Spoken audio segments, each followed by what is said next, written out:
In nomine Patris et Filii et Spiritus Sancti. Amém. Estamos hoje, queridos, iniciando o tempo da paixão. No Novo Ordos não se fala mais nisso, né? Não existe o tempo da paixão. Existe o Domingo de Ramos e a Semana Santa e pronto. Mas no Vertus Ordo, de fato, começa hoje a nossa concentração na morte de Jesus. Hoje, por incrível, né? Todos os santos velados e a própria cruz velada, e contudo é nela, na cruz, na morte de Jesus, para ela que se voltam os nossos pensamentos e os nossos sentimentos, sobretudo para este grande mistério, volta-se o nosso coração nessas 2 semanas. Né? Hoje, o primeiro domingo, então, da paixão. E a igreja se contrista.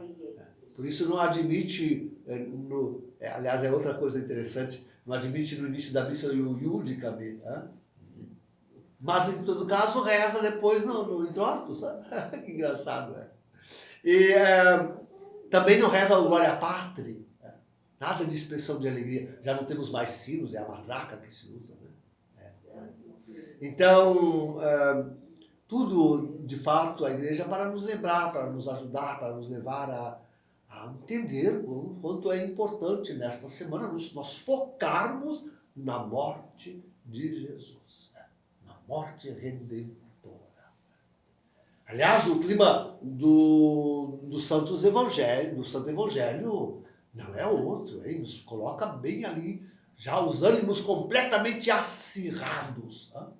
Os ânimos completamente acirrados. Os judeus chamando a Jesus de demônio.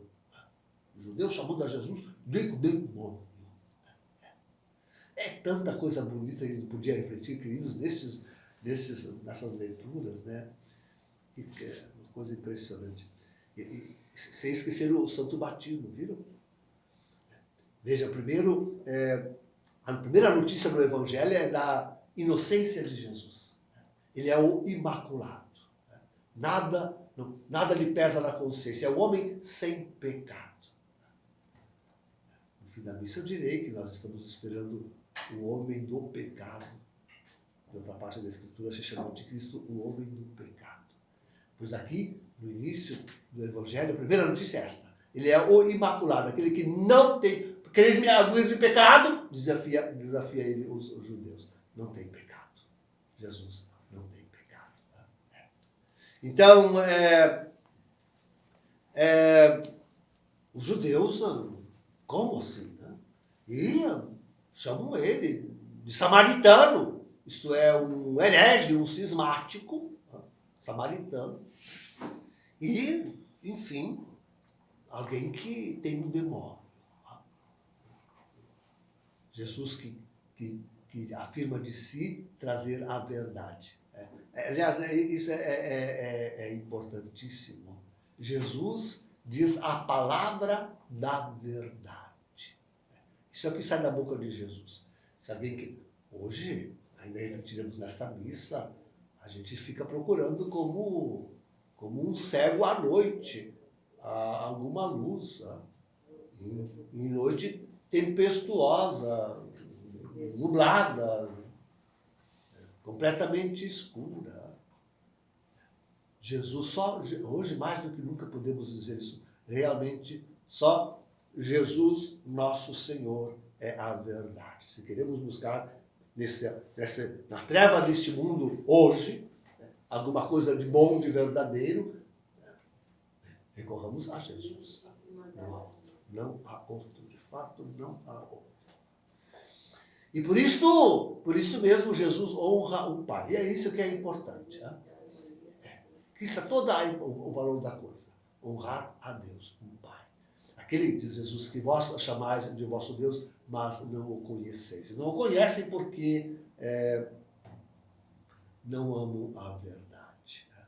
Não recebem a palavra que Jesus diz.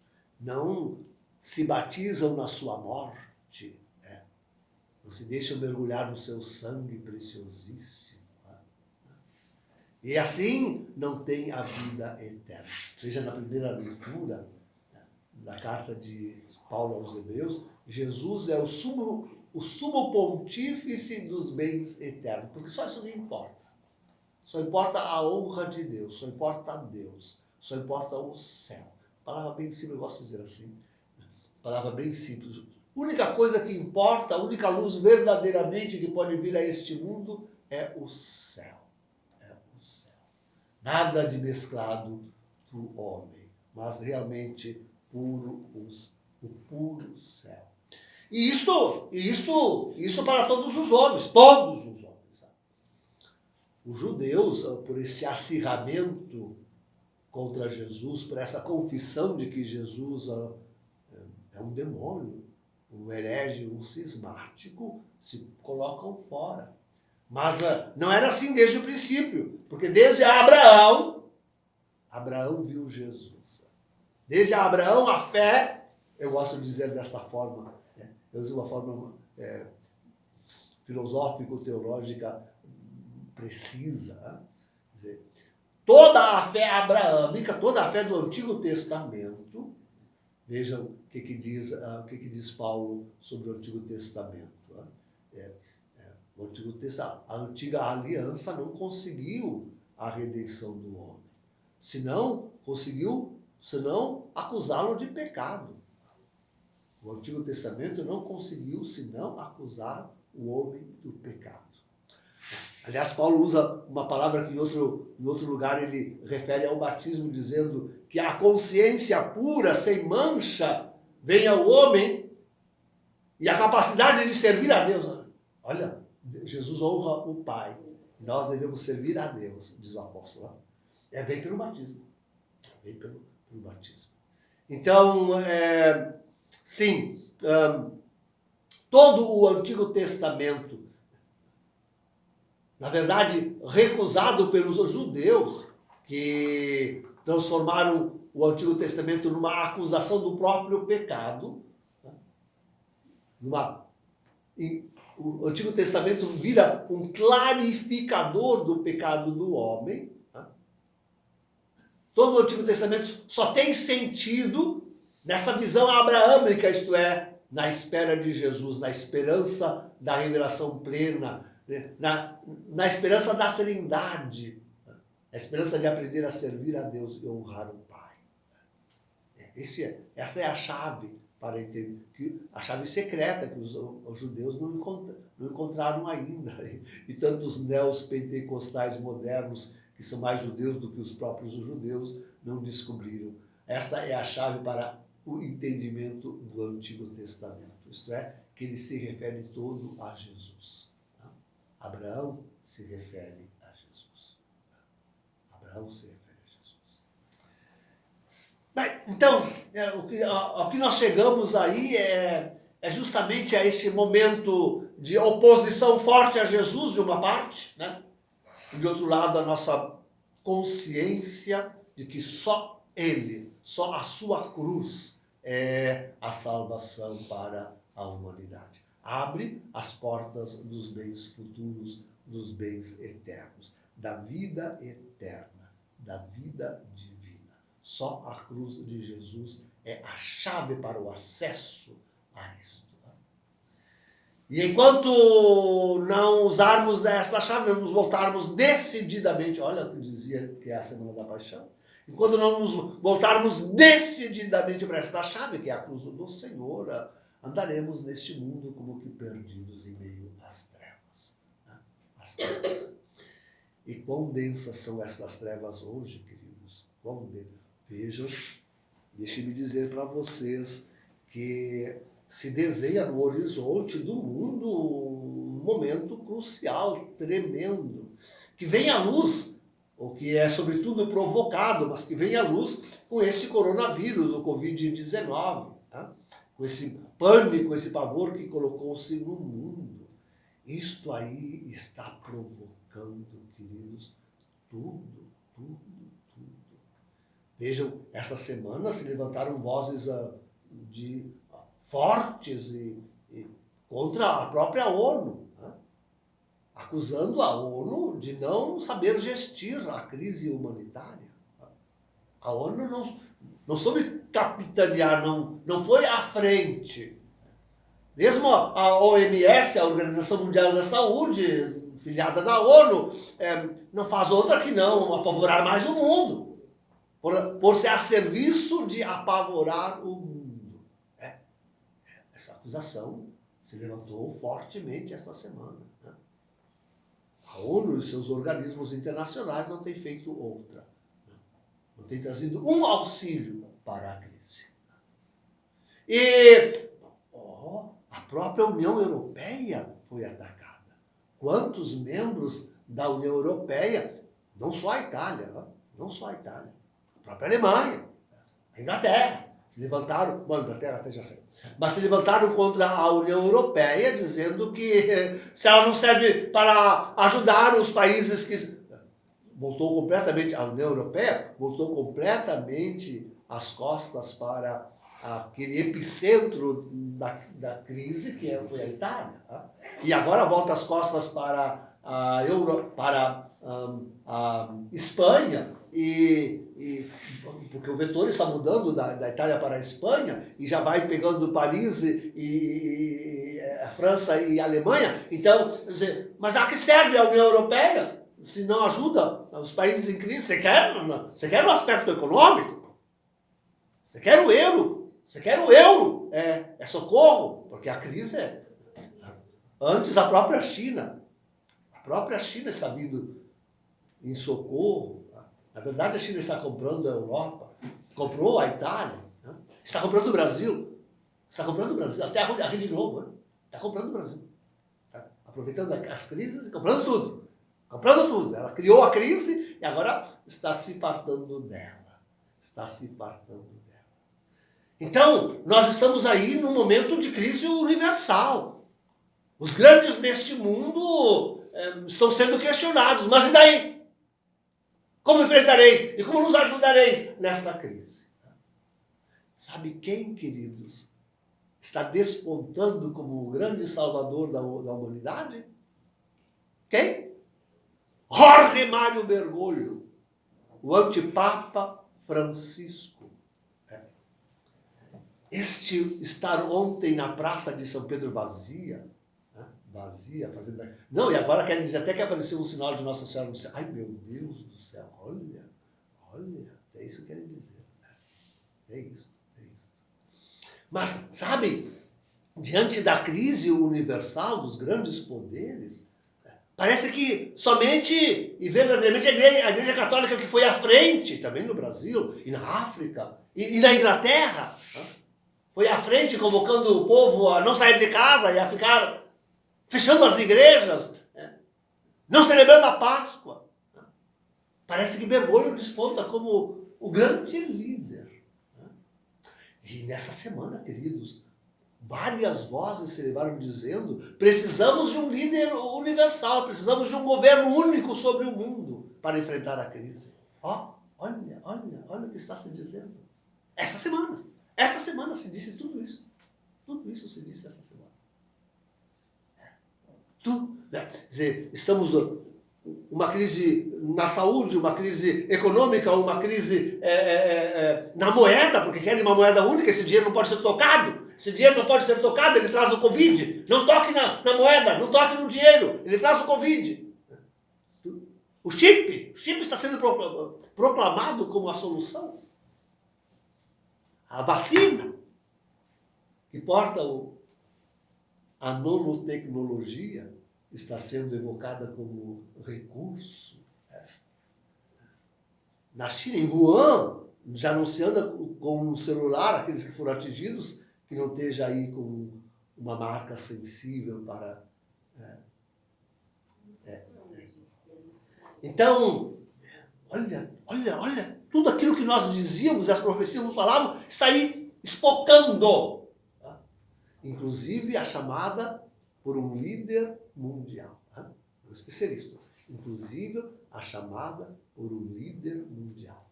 Que nós dizemos e identificamos súbito como sendo o anticristo. Estão clamando, logo clamarão, por Bergoglio. e ele nos dará. E ele nos dará um chefe. Né? Porque já várias vezes pediram a ele. Não se esqueçam, eu já falei isso. Várias vezes já pediram a ele que assumisse a liderança religiosa.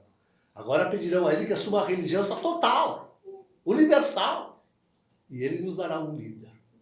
E esse líder será, todos sabemos, o anticristo. Está aí. O clima está todo no mundo, pronto para que tal aconteça. E no Brasil, queridos, a coisa não está nada fácil. Nada fácil. A coisa não está nada fácil para Bolsonaro, o presidente brasileiro. Vejam, eu tenho dito, se depois daquela grande, massiva manifestação de apoio a Bolsonaro do dia 15 de março agora, poucos dias. Né? Em plena explosão da notícia do Covid no Brasil, desafiando a tudo, até a ordem presidencial, o povo foi à rua para apoiá-lo, o povo foi à rua para apoiá-lo contra o Congresso e contra o Supremo, o Tribunal, os tribunais superiores. Né? Sabe como Bolsonaro não teve capacidade, naquela mesma noite do dia 15, botar o exército nas ruas. Fechar o Congresso Nacional. Segunda-feira, não deixar que nenhum, se quisesse ir, fosse preso. Se algum congressista quisesse ir, fosse preso no ato. E fechar o Supremo Tribunal. Não tendo feito esse alto gesto de coragem. Não, ele tem que ser democrata. A bendita tal de democracia, que afinal coloca o povo no lugar de Deus, hein? Aliás, falsamente o povo coloca os líderes, porque o povo não é ouvido. Se o povo fosse ouvido no Brasil, Bolsonaro seria apoiado. O povo não é ouvido a esquerda. E é a esquerda que tem se levantado agora. Não tendo feito isso no dia 15, agora levantam-se os governadores, levantam-se muitos prefeitos, se levantam no Brasil, contra Bolsonaro, até a pedir a impeachment e propugnar um golpe, já que não houve o golpe contra o Senado e contra o Supremo Tribunal, agora vem o golpe contra a presidência da República. É o que se procura, é o que se quer. A esperança no exército e no povo. O exército, me desculpe, tem dado sinais, por contraditório que seja, porque no governo estamos cheios de militares, no governo. O próprio Bolsonaro. E, contudo, o exército está nas mãos da maçonaria. Veja o nosso vice-presidente. O exército está na mão da maldita maçonaria. E o povo? Bom, o povo está recolhido e preso em casa pelos prefeitos, pela polícia. Tenta sair. Aqui na nossa rua, mesmo depois do Bolsonaro pedir que voltem às aulas as crianças, voltem os trabalhadores ao seu serviço, voltem a funcionar, sempre com a prevenção, sempre com o devido cuidado, porque o perigo é real. É real. Essas medidas contra ele é que estão sendo absurdas, exageradas. Esse que é o problema. Está levando o Brasil e o mundo à beira de uma crise. Quem é que suportará meses de contenção sem trabalho? Meses! Não é uma semana, nem sequer 40 dias. São meses. Que país suportará? Que economia suportará isso? Então o povo está preso, recluso, em prisão domiciliar. Aliás, soltaram os presos. O mais engraçado é isso. Soltaram os presos. Aqui no Brasil se solta presos assim. No Rio Grande do Sul não é por menos. Não é por menos. Se soltam os presos, todos. Fecham-se as igrejas. Abrem-se as prisões e se fecham as portas das igrejas. Não, olha, chegamos a uma confusão, um absurdo tão grande, queridos, tão grande, que o clamor pelo governo único, de fato, se faz sentir. Tudo aquilo que dizíamos nas profecias parece que está aí pronto para realizar-se.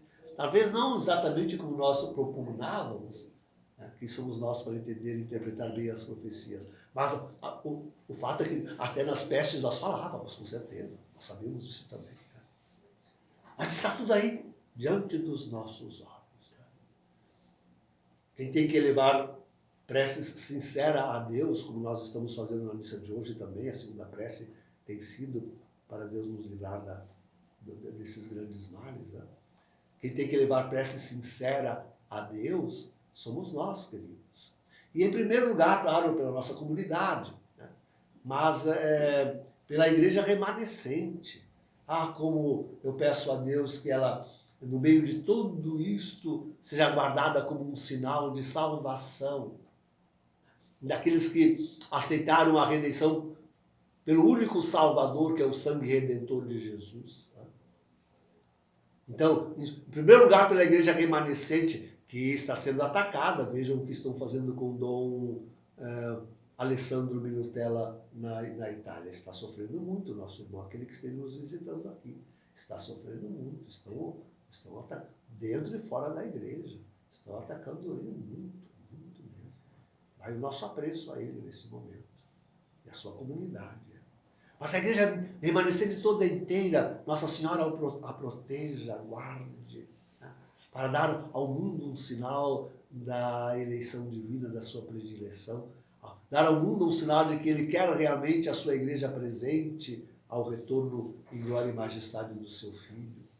E que para isso Nossa Senhora hoje, conosco, abençoe estes lencinhos, estas mascarazinhas que durante a semana tivemos sobre o altar, para que elas realmente sejam prevenção, nos protejam e nos guardem, e possam mostrar ao mundo inteiro como essas pequenas promessas de Deus, elas é que salvam o mundo, elas é que salvam o culto divino, elas que nos remetem a Deus.